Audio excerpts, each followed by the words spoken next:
How does a mid-level undercover spy survive the collapse of an empire, only to turn around and build a modern, militaristic global superpower? Today we're mapping out the exact blueprint, the calculated risks, the shadow strategies. It's a fascinating look at the actual architecture of power, and it all starts in the fading shadows of the Cold War. Let's get right into the explainer. To really understand how this happened, we've got to go back to a moment of total geopolitical fracture. The year is 1989. The Berlin Wall is coming down. But a 40-year-old Vladimir Putin isn't in Moscow. He's stationed in East Germany. He's an undercover KGB operative, watching the world he knew, the nation he was sworn to protect, literally splinter apart right in front of him. And that fracture was devastatingly fast. By 1991, the Soviet Union had completely dissolved. 15 brand new countries popped up on the map, including the Russian Federation. For the power players in Moscow, this wasn't just some political shift. It was a massive, humiliating loss. Russia lost 2 million square miles of territory. And right in the middle of this chaos, Putin officially leaves the KGB to step into the political ring. That sheer loss of land and global influence, it left a permanent scar. Years later, Putin would actually call this collapse the major geopolitical disaster of the century. For him, it wasn't just about lines shifting on a map. It meant tens of millions of his own people, Russians, were suddenly stranded outside their own country's borders. The empire shrank overnight. The economic freefall that hit next was absolutely brutal. The new government had to privatize, and they had to do it fast. They sold off roughly 45,000 public businesses. We're talking massive energy grids, mining operations, telecom giants. But it wasn't some fair, open market. It was an almost absurdly rapid wealth transfer. All of it landed in the pockets of just a few elite men, the oligarchs. It spiked inequality to levels the country had never seen. So while these oligarchs are getting unimaginably rich, the new state can barely stand on its own 2 feet. Russia's first president, Boris Yeltsin, was dealing with a massive popularity crisis. People hated his cooperation with the West. His public struggles with alcoholism became this huge national embarrassment.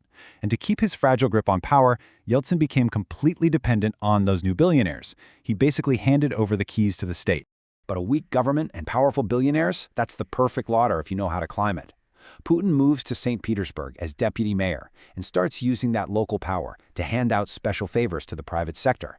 He builds this ironclad syndicate: oligarchs, crime bosses, and crucial allies, most of them former KGB, just like him. That network acts like a rocket, shooting him straight up the ranks, until Yeltsin taps him as prime minister in 1999. To truly lock down absolute power, though, you need a crisis. August 1999. Terror hits the Russian streets. A string of mysterious, deadly apartment bombings rips through several cities, including Moscow. Over 300 people are killed. The entire nation is completely paralyzed by trauma and fear. Putin steps right up to the cameras. He instantly blames Chechen separatists, and he promises ruthless, uncompromising revenge. In a moment of absolute terror, that projection of pure strength works like magic. His approval rating was sitting at just 2%. Almost overnight, it rockets to 45%. Now, journalists later found evidence pointing to Russian security services sparking this to build support, but state investigations quickly buried those theories. Riding that massive wave of public support, he launches a brutally destructive war in Chechnya. The military campaign was relentless.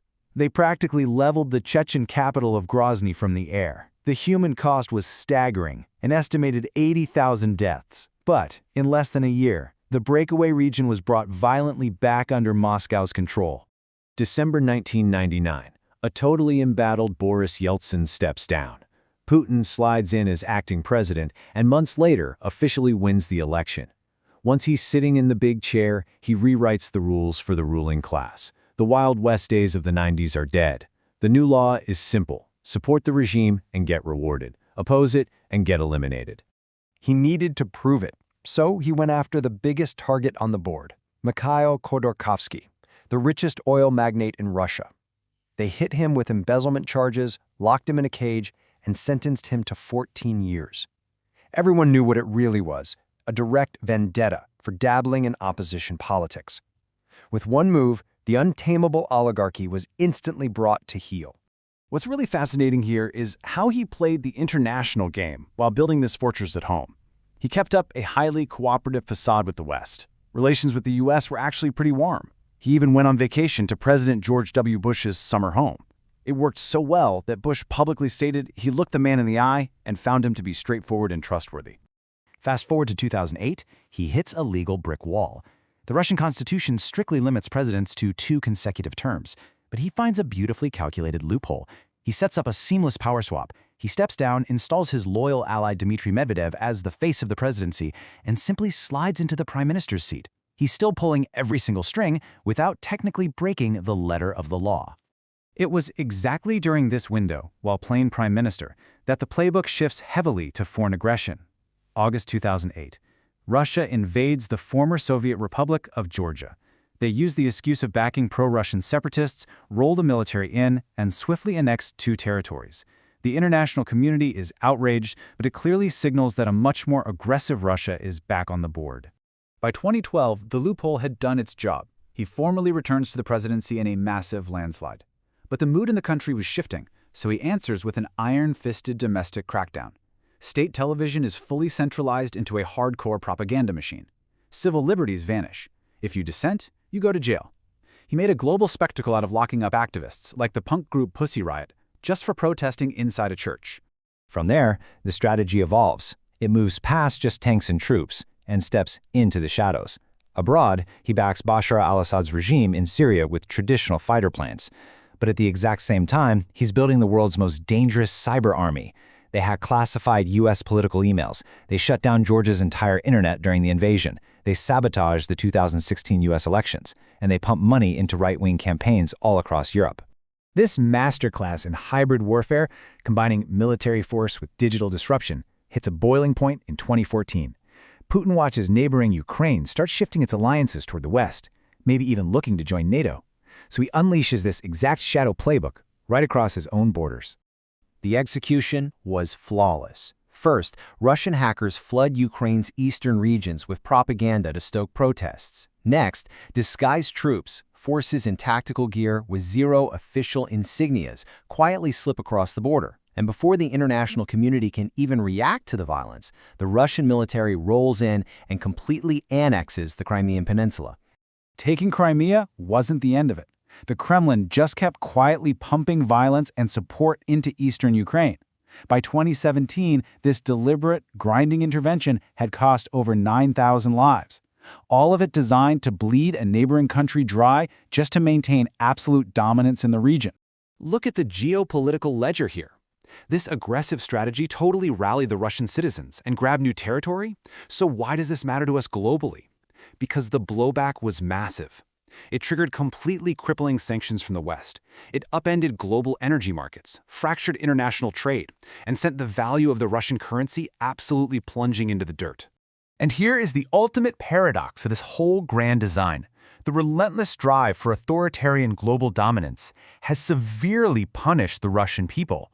By picking a fight with the global market, this shadow war effectively crippled the energy and mining sectors. These are the exact industries the Russian state literally needs to survive and fund its own operations. But just when it looked like the economic walls were finally closing in, the global board flips again. The 2016 U.S. election of Donald Trump throws a massive, unexpected variable straight to the Kremlin. The new American administration starts using political rhetoric that is noticeably softer on Russia than anyone had seen in previous administrations. For a former intelligence operative, that kind of rhetoric isn't just talk. It's a strategic opening. It signaled a real possibility that those crushing economic sanctions might actually get lifted, or that the unified presence of the NATO alliance could start to crack. If achieved, it clears the exact geopolitical runway Russia needs to expand its reach and become an untouchable global power once again.